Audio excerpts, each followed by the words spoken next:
Elhamdülillahi Rabbil alemin ve salatu ve selamu ala Resulina Muhammedin ve ala alihi ve sahbihi ecmain. Kâle Allahu Teala fi kitabihil kerim.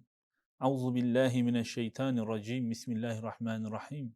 Kul inne salati ve nusuki ve mahyaya ve memati lillahi Rabbil alemin. Sadakallahul azim. Evet kıymetli izleyiciler, Hz. Peygamber'in dilinden hayata yön veren hadisler programıyla bir kez daha sizlerle beraberiz. Buluşturan, kavuşturan Allahu Teala'ya hamdü senalar olsun inşallah. Kıymetli izleyiciler, Ramazan'ın son dilimlerini yaşıyoruz. Bizler de Allahu Teala'nın inşallah kurtuluşunu müjdelediği halkanın, kesimin içine gireriz. Nitekim Ramazan, Allah Resulü Aleyhisselatü Vesselam'ın tabiriyle insanoğlunun, Müslümanların kıymetini bilmediği, kıymetini bir hakkıyla idrak edemediği bir aydır. El-Hak öyledir. Çünkü bazen insanoğlu farklıdır. Bizler biraz daha görsele, biraz daha elle tutulur, yani zahire baktıktan sonra ona olan yakinimiz artıyor. Oysa imtihanın sırrı o değildir. İman, duyduğuna iman etmen, duyduğunu emin ellerden, emin dillerden duyduğuna iman edip ve ona göre hayatını tanzim etmendir. Hele bunu Allah'ın ayetleri söylemişse, hele bunu peygamberler söylemişse, işte bunun için Allah Resulü Aleyhisselatü Vesselam diyor ki, eğer bir hakkıyla anlayabilseydiniz, yılın tamamının Ramazan olmasını Allah'tan niyaz eder, onu temenni ederdiniz. İşte bizler de öyle bir zaman dilimi içindeyiz ki Allahu Teala'nın tabiri caizse bütün rahmet kanatlarını yaydığı, yeryüzüne rahmet ve şefkatle baktığı işte bu aylardır, o mübarek aylardır. Ve son zaman dilimini yaşıyoruz. Kadir gecesini içinde barındıran, bin bir hayrı içinde barındıran, bin aya bedel, bir ömre bedel günleri içinde barındıran o mübarek zaman diliminin belki de sonuna doğru Allahu Teala bizi yaklaştırıyor. Hayrından bir hakkıyla istifade etmeyi bizlere nasip eylesin. Allah bizi farklı meziyetlerde yarattı ancak aslında insan olarak meziyetlerimiz başlı başına aynıdır. Biz Ramazan dediğimizde, hayır ve hasenat dediğimizde elimizden tutmadığı, gözümüzün görmediği ve sadece yakin olarak iman ettiğimiz şeylerin önümüze koyularak bir şeyler üzerine bina ediyoruz. Allah Resulü Aleyhisselatü Vesselam'ın sahabeyi Ramazan için irşad ettiği, Ramazan için onları böyle inşa ettiği hadisler aslında bizi de inşa etmelidir. Allahu Teala'nın kendisinde Kur'an'ı indirdiği şu mübarek ayın bereketini bizlerin içselleştirdiğimiz takdirde, Ramazan'ı içselleştirdiğimiz takdirde, oruçlarımızı içselleştirdiğimiz takdirde, Allahu Teala'nın bize cennette sadece, mahşerde sadece Reyyan kapısından oruçluların gireceği o müjdesi bizleri heyecanlandırmalı oysa. Biz heyecanlanmalıyız oysa. Düşünün öyle bir zaman ve mekan ki mahşer alanı, herkesin nefsi dediği, herkesin kendi akıbetinden korktuğu bir zaman ve mekanda Allah özelde bir takım insanlara bir münadi vesilesiyle seslenecek ve diyecek ki yeryüzünde kim Allah için oruç tutmuşsa buyursun bu cennet kapısından içeri girsin. Reyyan kapısından içeri girsin ve ilk girenlerden onlar olacaktır. Onun için Kur'an-ı Kerim'in insanlara mahşerde şefaat edeceği, kabirde şefaat edeceği hadisleri bizi heyecanlandırmalı, bizi sevindirmeli ve Allah Resulü Aleyhisselatü Vesselam'ın kişinin iki sevinci vardır, iftarlının iki sevinci vardır. Bir iftar anında açtığı o açlığın sona ermesiyle duyduğu sevinç, ikincisi ahirette Rabbinin o oruçluyken iftar anındaki o sevincin daha fazla, daha misli, daha çok ahirette cennete girdiği anki o sevinci. Onun için bunları hepsi iç içine cem ettiğimizde, bunları hepsini düşündüğümüzde müthiş bir aydayız, mübarek bir aydayız. Bir hakkıyla idrak etmek lazım diyoruz ama insanız. Oysa Allah Resulü Aleyhisselatü Vesselam bu meziyetlerimizi, bu ahlakımızı bize hatırlatıyor. Mesela bazı meziyetlerimiz var, bazı ahlaklarımız var. Onları geliştirmeye gerek yok. Onları çoğaltmaya gerek yok. Zaten o fıtraten bizde vardır. Mesela biz dünyaya temayüllü bir varlığız. Biz dünya hayatını seviyoruz. Dünya hayatı bizim için çok hoş gösterildi. Onun için dünyaya karşı sevgi beslemek için ekstra bir çaba, efor harcamaya gerek yoktur. Allah o fıtratı içimize koydu. Oysa İslam bizden ise buna haris olmamızı, hırslı olmamızı bizden men etti. Allah Resulü Aleyhisselatü Vesselam işte bu dünya arzusunu, dünya şevkini, dünya heyecanını, dünyada kalma arzusunu biraz daha törpülememiz gerektiğini, hatta biraz da ters bir mantıkla bize şunu söyleyecek, insanoğlunun o ahlakını söyleyecek, insanoğlu yaşlandıkça iki şey onda gençleşecek diyor. Farklı varyantlarda, farklı şekilde Allah Resulü Aleyhisselatü Vesselam. Nedir o iki şey? Dünya sevgisi ve uzun emel. Bu şey sürekli onlarda gençleşecek. Yani düşünün, hani biz ne deriz ihtiyar insanlar için? Ahirete yakın ve biraz amiyane farklı cümleler de kullanırız. Ancak normalde insanın Rabbine daha yaklaşması gerekirken imtihan da tam oradadır işte. Dünya sevgisi insanda daha çok artar. Ve dünyada kalmak için emeller, rüyalar görme daha çok artar. Dünyaya karşı arzu, istek daha fazla olur. İşte bu bizim insan olmamızın bir gereğidir. Mesela şöyle söyleyelim mi? Hani hasta adamın göstereceği imtihan nedir? Tam da hasta anında sabretmesidir. Hastalık anında sabretmesi bu onun derdinin devasıdır. Eğer hastalık anında yani doğrudur vücudu ağrıyordur, doğrudur bazı sıkıntıları vardır, doğrudur hali mecali yoktur, doğrudur belki kimsenin başına gelmemiş bir imtihan ile baş başadır. Tam da işte o sırada nasıl ki imtihan oluyorsa işte biz de tam da bu sırada dünyada olduğumuz sırada Allah bizi dünya sevgisiyle imtihan ediyor. Daha doğrusu şöyle söyleyelim. Sevgi vardır, fıtridir. Allah dünyaya karşı hırsımızın derecesini imtihan ediyor. Hazreti Ali diyordu ya, dünya ve ahiret kucaklarını açmış bir şekilde insana doğru gelir. Ama insan dünyaya doğru meyleder. Veya başka bir varyantta ahiret dünyaya insana kucağını açmış bir şekilde, yüzü dönük bir şekilde insana doğru gelmek istiyor. Dünya ise sırtını dönmüş bir şekilde insandan kaçıyor. Bakın biz sahabe hayatını incelediğimizde onları asr-ı saadete çıkaran, diğer toplumların üstüne bina eden, o toplumlara onları en güzel örnek yapan özellik nedir diye sorsanız, tabii ki imanları ve diğer erdemleri onlar orada duruyor. Ancak bir özellik vardır ki düşmanları bu özelliklerle beraber onlara teslim oldu. Düşmanları bu özelliklerle beraber onlara hayran kaldı. Onlar ayaklarını bu özellikle dünyada İslam üzerine sabitlediler. Sabiteleri buydu ve bununla yola çıktılar. Çünkü peygamber biraz sonra söyleyeceğimiz hadiste onları uyardı. Hani hatırlayın, Sasani İmparatorunun karşısına çıkan sahabeler onlara şöyle söylemişti. Sizin kadını, şarabı ve alkolü sevdiğiniz gibi biz ahiret hayatını seviyoruz. Bizim dünyada bir beklentimiz yoktur. Dünyayı imtihanımızın bir gereği olarak yaşıyoruz. Bizim içimizde dünya hırsı yok. Dünya metaı, dünya gerekçeleri tamam kullanırız bir araç gibi ancak kalbimize oturtmayız, Rabbimizin yerine oturtmayız. Biz imtihanda olduğumuzu unutmayız. Bir emanet olarak dünyanın bize verildiğini unutmayız. El-Hak nefsimiz bize bunu güzel göstermeye çalışıyor. Ancak biz onu terbiye etme noktasında güzel bir irade ortaya koymak için gayret ediyoruz. İşte Allah Resulü Aleyhisselatü Vesselam sahabenin hani kralları korkuttuğu o cümleler var ya, hani kralları dize getirdikleri o özellik var ya ve kralların evet böyle bir topluluk kesinlikle muzaffer bir topluluktur dediği o olay var ya, o özellik var ya, işte Allah Resulü Aleyhisselatü Vesselam bizzat sahabeyi dünya hırsına karşı korkutuyor. Öyle bir korkutuyor ki ve cehennemle korkutuyor. Dikkat edin diyor. Bir hadis-i şerifinde Allah Resulü Aleyhisselatü Vesselam her ne kadar hadisi yorumlayanlar işi kolay biraz daha yumuşatsalar da hadisin metni şöyledir. Der ki dünya sevgisi, dünya hırsı bütün günahların başını çeker.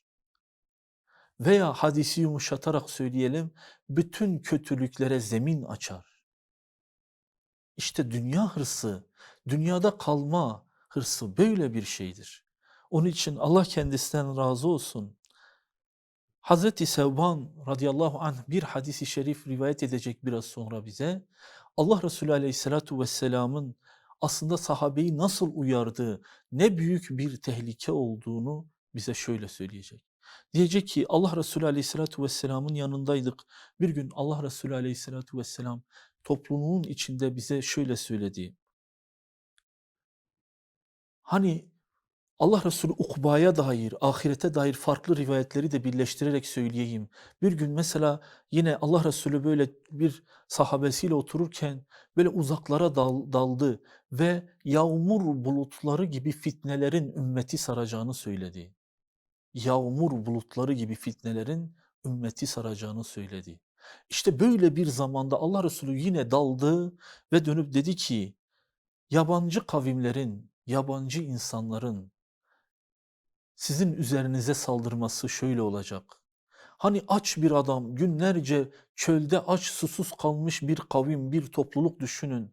Sonra bir yer sofrasının üzerine o insanlar açlıklarını gidermek için sanki yemek onlara yetmeyecek gibi o sofraya saldırması gibi, o sofranın her bir köşesinden bir parça koparmak için o sofraya saldırması gibi yabancı insanlar, yabancı kavimler sizin üzerinize çullanacak ve sizi helak edecekler.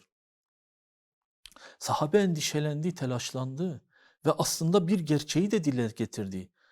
Ya Resulallah dedi, o zaman biz sayısal olarak az bir seviyede miyiz?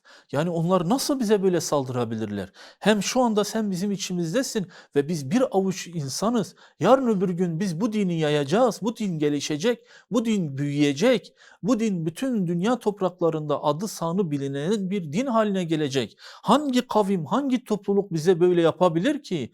O zaman acaba ya Resulallah biz sayısal olarak çok mu azız?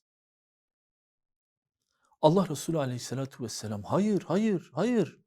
Bilakis siz o gün sayısal olarak çok yücesiniz. Sayısal olarak sayınız çok yücedir. Ancak o gün sizde bir haslet vardır, bir hastalık vardır. Sizin bazı zaaflarınız oluşacaktır. O zaaflar sizi diğer toplumlara karşı zelil kılacak, hakir kılacak, saldırılarına maruz bırakacak. Sordular, dediler ki ya Resulallah o zaaf nedir? O hastalık nedir? Vehm hastalığıdır dedi Allah Resulü. Sahabe şaşırdı, duymamıştılar o güne kadar böyle bir kelimeyi. Hem vehm nedir ya Resulallah? O nasıl bir şeydir ki, o nasıl bir hastalık, nasıl bir veba, nasıl bir salgındır ki?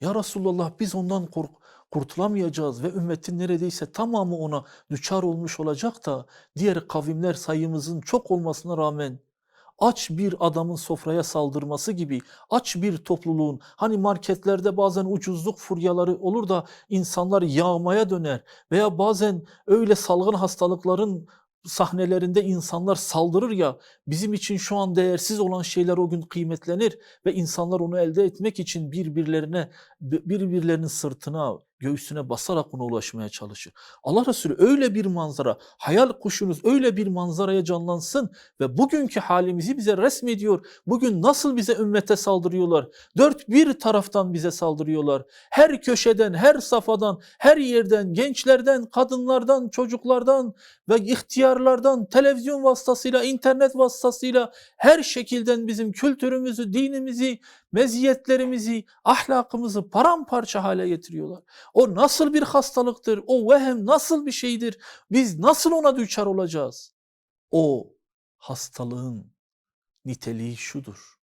O ölümden korkma, dünyaya hırs ile bağlanmadır. İşte bu hastalık sizi bu hale getirecek. bütün kavimlerin, bütün toplulukların size saldırmasına sebep olacak. Başka bir hadisi şerifte Allah kendisinden razı olsun Ukbe şöyle anlatıyor. Diyor biz Allah Resulü Aleyhisselatü Vesselam ile beraberdik. Allah Resulü Uhud dağına çıktı ve oradaki sahabilere o güne kadar görmediğim bir şekilde dua etti. Sanki cenaze namazı kılar gibi Allahu Ekber deyip ellerini kaldırdı dua etti. Ellerini kaldırdı dua etti. Ellerini kaldırdı dua etti. Epey bir Uhud kabristanındaki metfun olan şehitlere dua ettikten sonra Mescid-i Nebevi'ye geldi. Ve sonra dönüp dedi ki ben ahirete ey ashabım dedi. Ben ahirete sizden önce gideceğim. Sizin yerinizi önceden orada hazırlayacağım. Ve sizin Allah yolunda şehitlik ettiğinizi, Allah yolunda iman ettiğinizi, Allah için iman ettiğinizi, cehd-u gayret ettiğinizi, Allah için çalıştığınızı, Allah'ın kelimesi en yüce olsun, bizim ilahi kelimetullah için yüceltmek için cehd-u gayret ettiğinizi, orada Allah için size şahitlik edeceğim.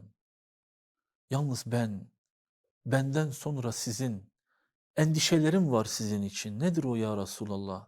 Ben sizin benden sonra şirke bir daha dönmeyeceğinizi kesin biliyorum. Ben biliyorum bir daha bu ümmet putlara, sanemlere secde etmeyecek. Bir daha gidip bir taş önünde kurban kesmeyecek. Evladını bir taş önünde kurban etmeyecek. Bir kaya parçası, yontulmuş bir kaya parçası, elle şekillenmiş bir toprak üzerinde tanzimde bulunmayacak. Ben biliyorum bir daha böyle bir ahmaklık içinde siz olmayacaksınız. Benden sonra sizin dünyaya dalıp dünya hırsıyla ahiretinizi berbat etmenizden korkuyorum. Ben sizi bu halinizden korkuyorum. Sakın böyle olmayın. Allah'ın dinini en güzel şekilde koruyun, kollayın, yaşayın, yaşatın. Ben sizi havuzun başında bekliyorum. Başka bir varyantta Hazreti Resulullah, vallahi şu anda sizin havuzun başında sizi beklediğim yeri görüyorum ben. Yeter ki ahir ömrünüze kadar, hayatınızın sonuna kadar şu Ramazan gibi yaşamayı öğrenin. Şu Ramazanda kazandığınız meziyetleri, özellikleri, o naifliği, o hoşluğu, o camiyle olan ilişkiliği, o sadaka verme noktasındaki iştiyakınızı, o zekatı hesaplama noktasındaki dünya hayatı, ahiret hayatını hesaplamanızı, ah bir keşke böyle olabilsek, hayatımızı Ramazan günleri gibi yaşayabilsek ve böyle olursa işte o muhbir-i sadık haber veriyor. Ben görüyorum havzın başında minderlerinizi hazırlatıyorum. Havzın başında içinde Kevser havzunun suyu içinde olan o kardan beyaz baldan tatlı şerbetin kadehleri hazırlanıyor. Sizin için dürülüyor minderler, sizin için hazırlanıyor, seriliyor minderler ve sizin için hazırlanıyor bütün nimetler. İşte Allah Resulü bizi korkutuyor. Dünya sevgisinin, o dünya hırsının içimize girmesi, kıymetli Müslümanlar. Hani böyle söz gelimi deriz ya, hiç ölmeyecekmiş gibi dünyaya, her an ölecekmiş gibi ahirete çalışalım. El-Hak bir kısmını, bu sözün bir kısmını uyguluyoruz. Çünkü fıtraten onu uygulamaya meyilliyiz. Biz hiç ölmeyecek gibi bu dünyada yaşıyoruz. Allah bize böyle bir meziyet ruhumuzun derinliklerine, fıtratımızın derinliklerine, aklımızın derinliklerine bunu yerleştirmiş. Onun için hemen yanı başımızda ölümler duyuyoruz, bizi etkilemiyor. Maalesef yanı başında az önce gömdüğümüz adamın haleti ruhiyesi bizi derinden etkilemiyor. Bizi çocukken binbir şefkatle büyüten anne babamızın dünyadan ahirete göçmesi bizi etkilemiyor. Yanı başımızdaki yaşıtımız olan kardeşimizin bir trafik kazasında ölmesi, bir hastalıkla vefat etmesi ve bütün sebepleri uzatın ve kabristanlara girdiğimizde yaşı birden 70'e kadar olan insanların ölümü bizi etkilemiyor. İşte Allah bize dünyada kalmak için, dünyayı sevmemiz için bu fıtratımıza koydu. Ancak biz tabiri caizse ona öyle bir hırsla bağlanıyoruz ki hiç ölmeyecekmiş gibi bu dünyada kalmaya çalışıyoruz. Oysa sözün diğer bölümünde her an ölecekmiş. Aslında biz her an ölecekmiş gibi bu dünyayla ilişkimizi geliştirmeliyiz. Her an geçecek gibi. Ama sakın şunu anlamayın. Hocam sen bize hiç dünyalık kazanmamamız mı söylüyorsun? Hiç böyle dünya noktasında bir hırs, bir çabanın içine girmeyelim mi yani? O değil. O zaten fıtratımızda vardır. O bize bu sevdirilmiş. Biz onu kazanma noktasında gayret göstereceğiz. Sadece Allah sınırı aşmamayı, Allah için sevmenin ne demek olduğunu, elimizdeki aracın ne demek olduğunu, amaç olmaması gerektiğini, nasıl ki uykuya biz bir ihtiyaç olarak görüyorsak, nasıl ki nefes almayı bir ihtiyaç olarak görüyorsak, nasıl ki ömrümüzün, bedenimizin diğer uzuvlarını bir ihtiyaç olarak görüyorsak, işte dünya malı, dünya sevgisi de bir ihtiyaç olarak bizim yanımızdadır.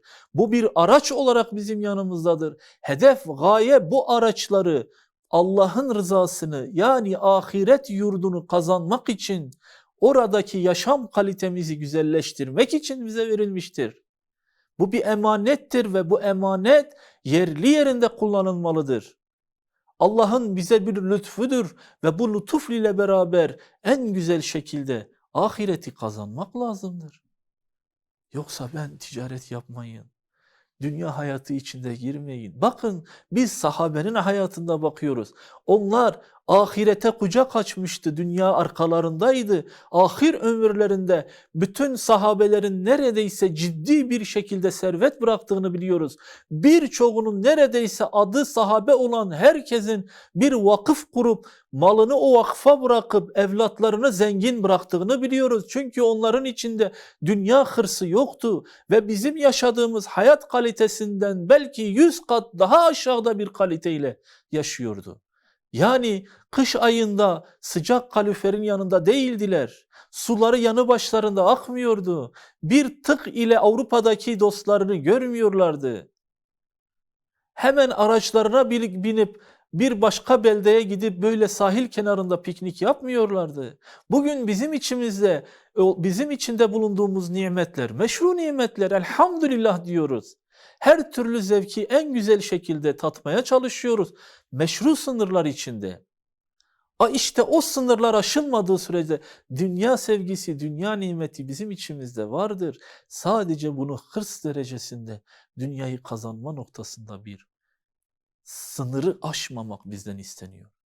Eğer kızmazsanız bir tabir kullanayım ki bana sakın kızmayın, ancak ben aklından şüphe ediyorum. Bir adam düşünün, dünya malı için toplayacak, çalışacak, öyle ki gecesini gündüzüne koyacak.